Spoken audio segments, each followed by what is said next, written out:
Claire Bennett had been in Ridgeview exactly 11 days, unpacking the last of her equipment into the old storefront she'd sunk her entire savings into, when Sheriff Jake Morgan burst through the door with his weapon drawn, ordering her to the ground, with a controlled urgency that left absolutely no room for the confused, indignant explanation she was trying to offer. The contractor she'd hired, present at the time to finish the kitchen's electrical work, stood frozen against the wall throughout the entire encounter, an audience to Claire's humiliation that would, within days, ensure the story spread through Ridgeview's tight-knit business community faster than any correction could hope to catch up to. She spent the following 4 hours in a holding cell at the Ridgeview County Station, charged initially with the fraud and theft crimes of a woman named Denise Halloway, the previous tenant of Claire's exact storefront, a con artist who'd fled town 8 months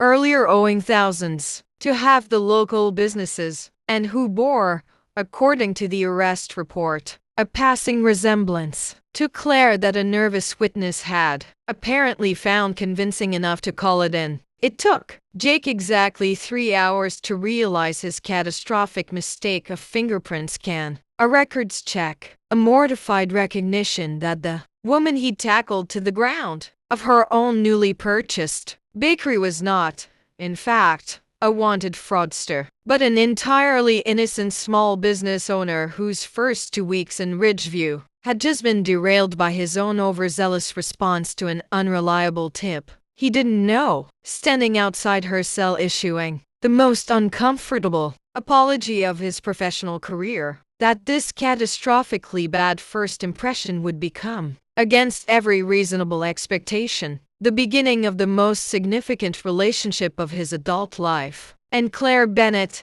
furious, humiliated, and still processing the surreal indignity of having been handcuffed in her own unfinished bakery, certainly didn't expect that the sheriff who'd arrested her would be the one person in Ridgeview she'd eventually trust completely. Claire had moved to Ridgeview from Chicago, escaping the wreckage of a business partnership that had ended in betrayal. A former partner named Vince who drained their shared accounts and disappeared, leaving Claire to absorb both the financial damage and the particular humiliation of having trusted someone so completely wrong. The bakery she'd built with Vince in Chicago had been thriving, a fact that made his betrayal sting all the more. The 2 years of work and reputation she'd built alongside him evaporating within weeks once creditors and confused customers started arriving asking questions Claire had no answers for. She'd spent months afterward untangling the legal and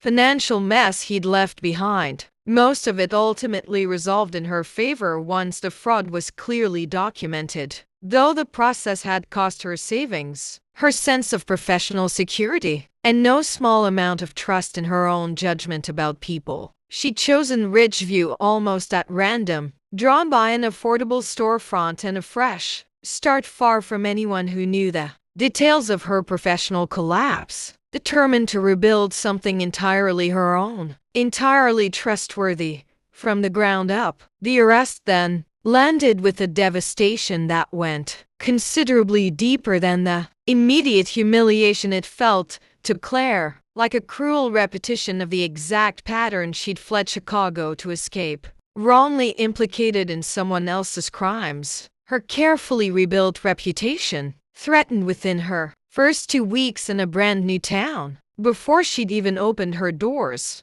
Jake Morgan had been Ridgeview's sheriff for 6 years, following in the footsteps of his own father, who'd held the position for 2 decades before him. He took the job seriously, perhaps too seriously in moments like this one, a tendency toward decisive action that had served him well in most situations but had, in this particular instance, led him to trust an unreliable witness's tip over the actual, verifiable facts he could have easily confirmed before making an arrest. His father, now retired and still living in town, had built a reputation over 20 years for careful, methodical policing, a standard Jake had always felt some quiet pressure to live up to, making the public nature of this particular mistake sting all the more given how closely Ridgeview compared every action of its current sheriff against the memory of the last one. He carried the mistake with a specific, gnawing guilt in the days that followed, aware that his overzealous response had cost an innocent woman not just a humiliating afternoon, but potentially the reputation and trust she'd need to actually succeed in a town built on the particular, unforgiving memory of small-town gossip. Jake's deputy, a younger officer named Tom who'd worked under him for 2 years, had watched the whole incident unfold with a mixture of concern and quiet disbelief, cornering Jake in the station's break room a few days after the arrest. "You've never made a call that fast without confirming details first," Tom observed. "What happened out there?" The tip sounded credible, Jake admitted, frustration evident in his voice. Description matched, timing matched. The address matched Holloway's old storefront exactly. I should have run it past dispatch for a records check before going in hot. I let the urgency of the tip override procedure I've followed for 6 years without issue. For what it's worth, everyone makes a bad call eventually, Tom said. But I've also never seen you this shaken up about one before. You planning on doing something about that, or just stewing over it indefinitely? The comment lodged itself uncomfortably, prompting the visit to Claire's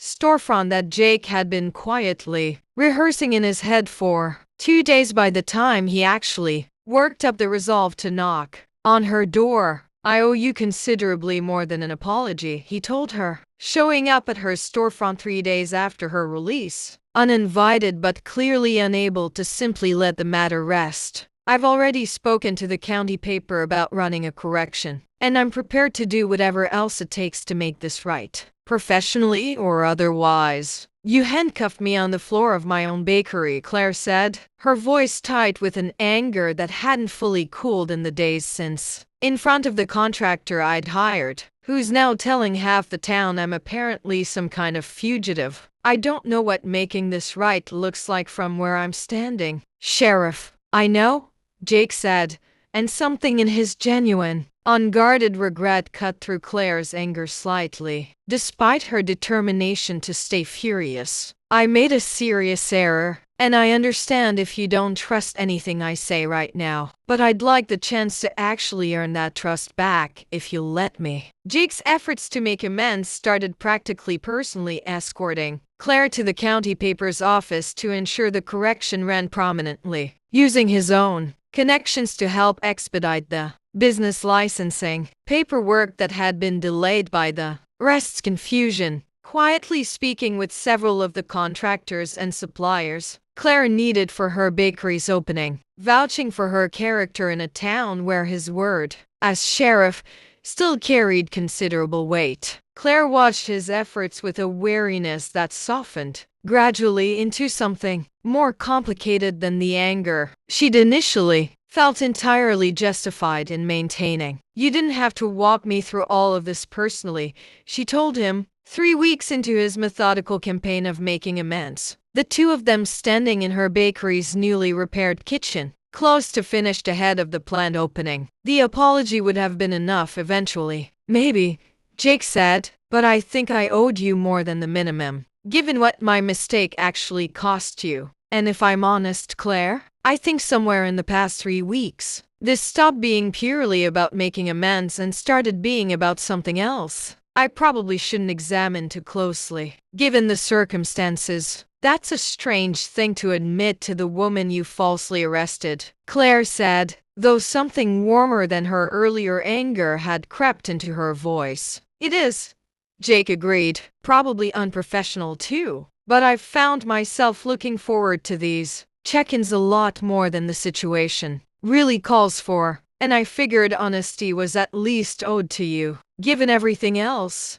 He paused, running a hand through his hair, with the particular awkwardness of a man unused to admitting vulnerability out loud. "For what it's worth, I don't say things like that lightly. I've spent 3 years since my divorce being pretty careful about exactly this kind of admission, Claire found herself, against her own careful instincts, warming to him in the following weeks. His methodical, genuine effort to make amends gradually, revealing a thoughtfulness and steadiness that stood in stark contrast to the reckless mistake that had brought them together. In the first place, he showed up for her bakery's grand opening, not in uniform but as an actual customer, buying an embarrassing quantity of pastries and distributing them. She later learned to have the sheriff's department as an unofficial, ongoing campaign to rehabilitate her reputation among Ridgeview's gossip network. "You bought 11 dozen scones," Claire said, laughing despite herself when she found out. "Jake, that's absurd." "Effective PR strategy, though," he said, unashamed. "Everyone in the department's been raving about your bakery for a week. I'd call that a solid return on investment." Beyond the practical amends, something genuinely easy developed between them during his frequent visits, Jake staying later than his errands strictly required, Claire finding herself saving him the last of whatever pastry had sold out fastest that day, both of them settling into a rhythm neither had quite planned on, but neither was inclined to interrupt. He told her gradually about his own father's career as Ridgeview's previous sheriff, about the particular pressure of following in those footsteps in a town where everyone remembered the previous generation, about a divorce 3 years earlier that had left him similarly cautious about trusting his own judgment in relationships, an admission that gave Claire an unexpected point of connection beyond the bakery's counter. "I think we're both a little gun-shy, in our own ways," Claire observed one afternoon, the comparison landing with more weight than either of them expected. "Might be why this is working. Strange as the start was," Jake said. "Two people who both know what it costs to trust the wrong thing, being careful together instead of careless." The near kiss happened on an evening in early autumn, the two of them closing up the bakery together after Jake had stayed late helping her sort through a supplier issue. Both of them comfortable, in a way that made the space between them feel smaller than the professional distance either had initially intended to maintain. Jake reached over to brush flour from her cheek, an instinctive, unplanned gesture, and for a long moment neither of them moved, the entire kitchen narrowing down to the small distance between them. Then Jake's radio crackled with an urgent call, reports of a woman matching Denise Holloway's actual description, spotted at a motel outside town, and the moment dissolved instantly into professional urgency. Jake gone within minutes. The real complication arrived 2 days later,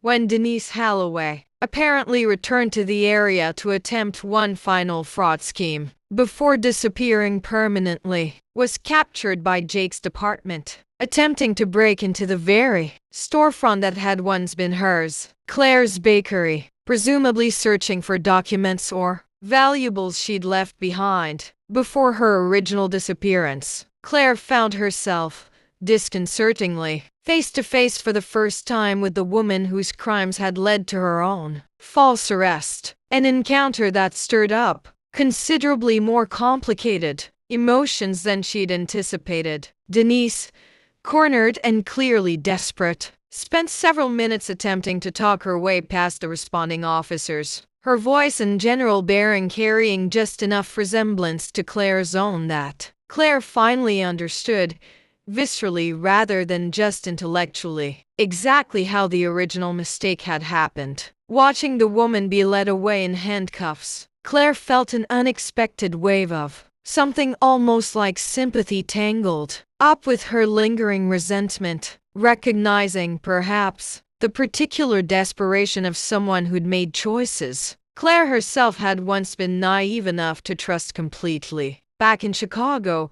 before she'd learned better. "She actually does look like me," Claire admitted to Jake afterward, still shaken from the encounter, sitting in his office at the station processing what had happened. "Not exactly, but enough that I understand, in a strange way, how the mistake happened in the first place." "That doesn't excuse how I handled it," Jake said. "I should have verified before acting, regardless of the resemblance." That's a lesson I don't think I'll forget anytime soon, working this job. Denise Holloway's arrest and the resulting media coverage finally fully cleared any lingering doubt in Ridgeview about Claire's innocence. The town's gossip network shifting decisively in her favor once the actual culprit's face appeared in the local paper alongside a formal public acknowledgement from the sheriff's department of their earlier error. Claire's bakery business, which had struggled slightly in its first weeks under the shadow of the initial confusion,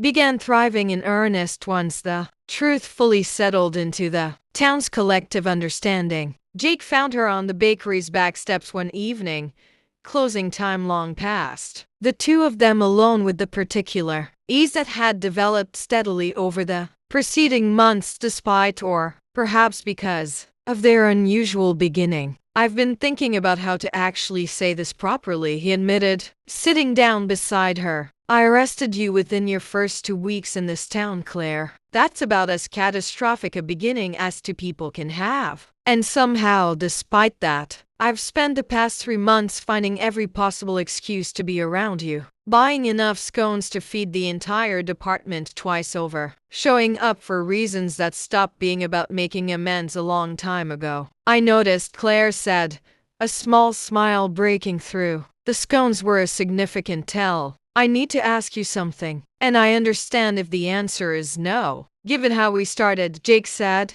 would you actually consider giving this a real chance? Not out of gratitude for the amends, or out of proximity because I happen to be around a lot. Just because I think what's grown between us these past months is real, and I'd like the chance to build something out of it properly. If you're willing. Claire sat with the question for a moment, thinking about the woman who'd arrived in Ridgeview 11 days into a fresh start that had immediately, catastrophically derailed, and the unexpected, winding path that had led her, despite everything, to trust this particular man more completely than she'd trusted anyone since the betrayal that sent her running from Chicago in the first place. I came here to build something entirely my own, she said, something I could trust completely after everything that happened before. I didn't expect that to include you, given how spectacularly our first meeting went. But I think somewhere in the past 3 months, despite the world's worst possible start, you became part of what I actually trust here too. That's either the most romantic or the most absurd thing anyone said to me, Jake said, laughing despite the emotion in his voice. Probably both, Claire agreed, and kissed him. The flour-dusted kitchen behind them and the whole strange, complicated beginning of their relationship finally settling into something that felt unmistakably like it was actually going to last. A year later, Claire's bakery had become one of Ridgeview's most beloved local institutions. The story of her catastrophic arrest and eventual romance with the sheriff who'd made the mistake becoming, over time, a kind of beloved local legend that longtime residents delighted in retelling to newcomers, usually to Jake's visible embarrassment and Claire's amused indulgence. Tom, who'd witnessed the entire saga unfold from its earliest, most mortifying days, took considerable pleasure in reminding Jake regularly that he'd been the one to nudge him toward actually making amends properly. I basically set you two up, Tom told him at their engagement party that spring, thoroughly enjoying himself. You're welcome, by the way. Somebody should probably put my name on the cake. You told me to stop stewing, Jake pointed out. That's not quite the same as matchmaking. Details, Tom said, waving off the distinction. I'm taking full credit regardless. They'd moved in together that spring, Jake having personally overseen a department-wide training update on witness verification procedures that he liked to joke was the most productive professional outcome of his entire career, born directly out of the mistake that, despite everything, had brought him the best thing in his life. The new procedure, requiring a records check before any arrest, based primarily on witness description alone, had already prevented at least 2 similar errors in the years since its implementation, a fact Jake found quietly satisfying every time it came up in department meetings. Claire,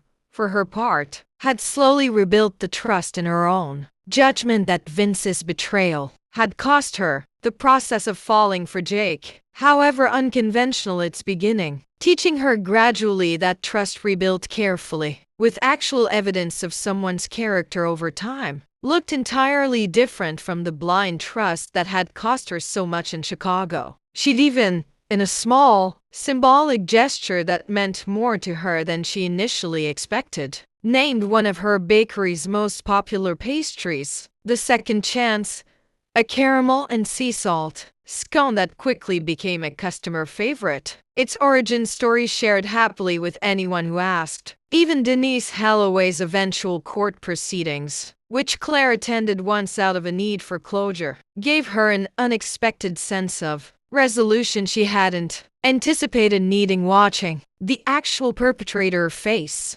consequences felt like the final piece of a puzzle that had started with handcuffs and ended, improbably, with the life she'd never quite let herself imagine finding again after Chicago. And some evenings, closing up the bakery together the way they had that first near-kiss evening months earlier, Claire and Jake would laugh about the particular, unlikely absurdity of a love story that began with handcuffs and a catastrophic case of mistaken identity proof. They'd both come to agree that the worst possible beginning doesn't always predict the ending.